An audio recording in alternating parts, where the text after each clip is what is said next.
Good morning, UPK. Welcome back. We are doing our final day, final week, I should say, of our five senses, and we are doing taste. So today, Mr. Man's going to read you a book. It's called Yum, a book about taste. Now, this actually explores a few different things that we've talked about. Our taste buds. It explores different types of tastes that our tongue can taste. It tells us how our tongue and our taste buds help us to know what we are eating. And it also, shows us how we can use our sense of taste and how it's useful when our other senses are not able to be used. So I'm going to read the book. It's a little bit shorter, but I actually want you to do two activities afterwards. Rumble, grumble, growl. Your stomach is telling you that it's time for lunch. You can't wait to dig in and taste your food. Taste is one of your five senses. Your tongue is a muscle. It is the only muscle you can see on the outside of your body. So as we know, we have muscles inside our body, like when we make big, strong muscles, but we can't see them. They're inside of our skin. But your tongue, you could stick out and see outside of your body. Your tongue is the muscle in charge of tasting. It can also sense if food or drink is hot or cold. So your tongue not only helps you to taste different things, but it tells you the temperature of things that you eat or drink, whether they are hot or cold. And that can also be a way to protect us, right? Because if we eat something that's too hot, we'll burn our mouth, but our tongue can help protect us from drinking something or eating something that's too hot. Your tongue helps you to talk and taste what you eat and drink. Well, that's something to think about. We were talking about our five senses, so we're talking about the fact that your tongue helps you to taste things. But your tongue actually does more than that. Your tongue helps you to help when your teeth chew, and your tongue helps to push the food into the back of your throat and to swallow it. And your tongue also helps you to talk. Like if you say la la la la la la la la la, see how Miss Herman's tongue la la la la la la la la la helps me to make that sound. When you're talking, your tongue moves all over your mouth, and your tongue is what helps make you make different types of sounds, as well as being a taste tester. Taste tells your body if something is good to eat. Your sense of taste also warns your body when something is rotten. Rotten food can make your body sick. So how do you taste food?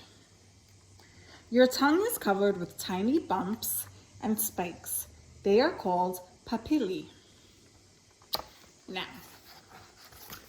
your first activity you're going to do is, if you don't have a magnifying glass, that's okay.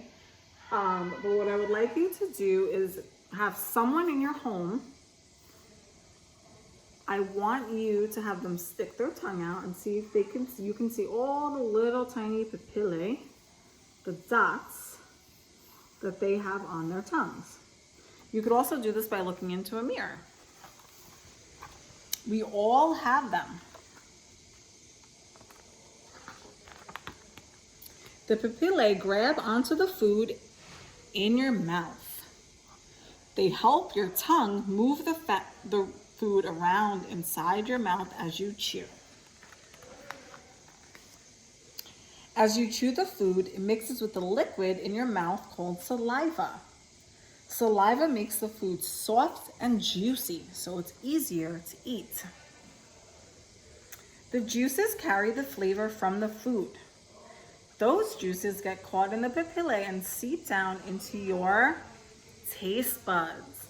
Now, your taste buds are what helps you to differentiate between different flavors, like salty, sweet, bitter, sour, or to tell us things if you like a way that a certain food tastes or you don't.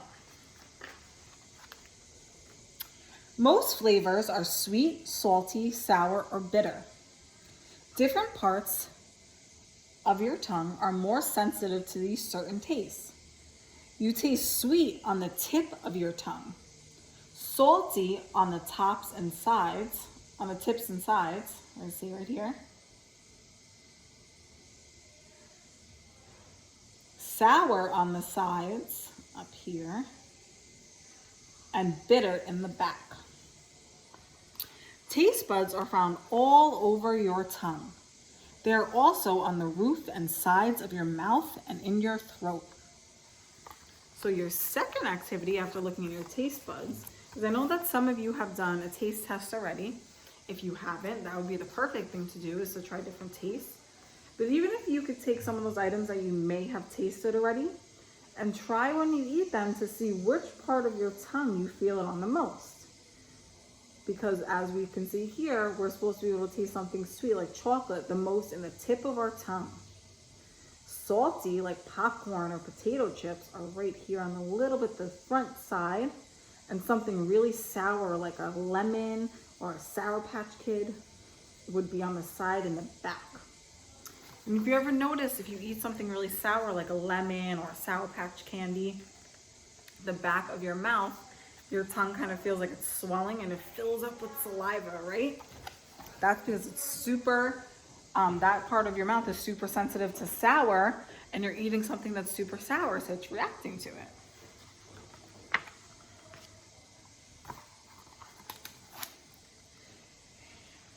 Your taste buds even help you to taste food. They are smaller than the papillae. Taste buds are made up of tiny cells grouped together like an onion. Your taste buds are replaced every week.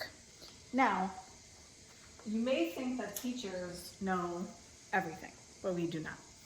So when Ms. Herman first read this book about 2 years ago, that was something that I learned for the first time.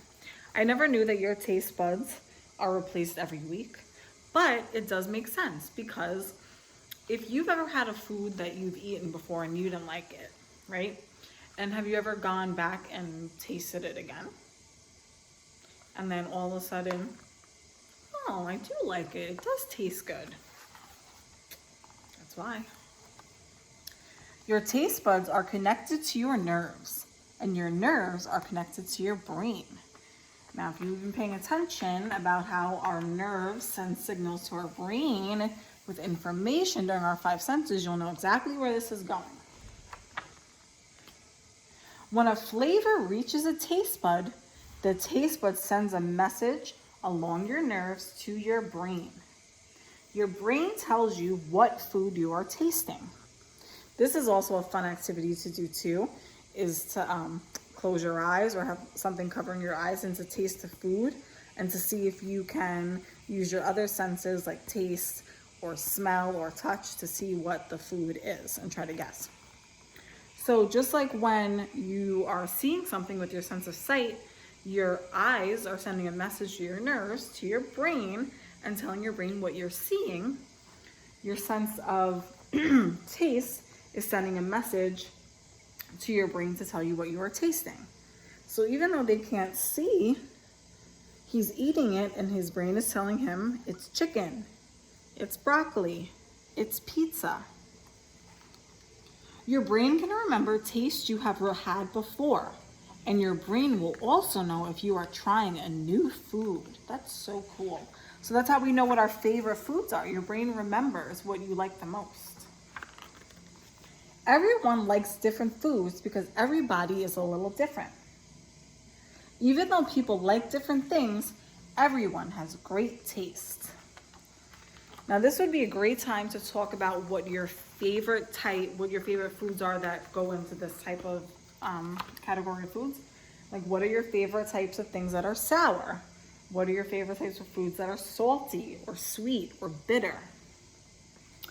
So I've suggested a few activities for you to do from this book, and I've also included a fun game that you can find on YouTube. It's the link in your email. And you should have a lot of fun with this. Try some of those activities we talked about. Blindfold yourself. See if you can guess what you are eating. Try to think about when you're eating something, what part of your tongue is feeling it or tasting it the most. and we can't wait to see your projects, and we look forward to seeing you. Bye.